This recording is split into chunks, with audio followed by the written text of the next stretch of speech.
Hello, my name is Andrew Garcia. This is my Enme 351 Lab 9 project. What I decided to do was a trapdoor similar to the one in Minecraft, but instead of opening and closing by hand, I am actuating it with a stepper motor. So here's kind of a view of the overall setup here. And this is my circuit. What I used in this project was 20 3D printed parts, one NEMA 17 stepper motor, 2 photoresistors, 1 piece of cardboard, string, sticky putty, electrical and duct tape, power supply, L293D H-bridge, flashlight, and rubber bands. Here's essentially how the sensors work. So I have a light right here, and when I turn it on, that photoresistor is going to be reading a high value, a high voltage output value. And whenever I put my hand in between the sensor and the light, it'll drop the output voltage based on the voltage divider setup that I have. And once it reaches below that threshold, whenever it is closing, it will reopen, basically as a safety measure, almost as if, somebody was going out when it was closing or going in when it was closing so that they don't get hurt.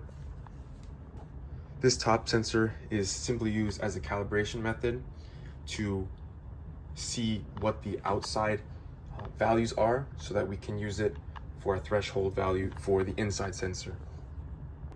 And then this is how the motor works. Whenever you type in the right value, it will essentially either go clockwise, raising up the trapdoor, or counterclockwise, which will lower the trapdoor. So now I'm going to type in the code that we're going to be using. So for example, we'll just do 111. And now the status, it says code is set to 1111. So now let's try 1212. It says status incorrect code.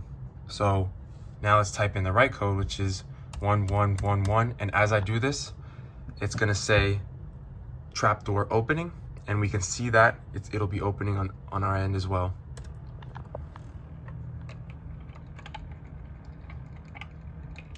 As we can see, that opened, and we have here status trapdoor opened.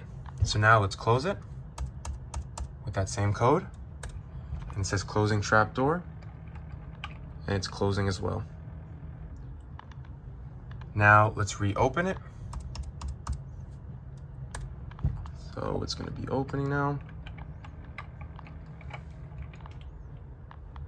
And now we're going to close it, but this time we're going to put our hand in between, acting as if we're getting in between it whenever it's closing. So let's try that. So I put my hand in between here, and it goes back up. And it says status obstacle prevented closing. So we can try that again. So we're just going to run that. It says closing. And now I'm going to put my hand in between, and it says obstacle prevented closing. So now we can type it in again, and now it's closing. And now it closes all the way.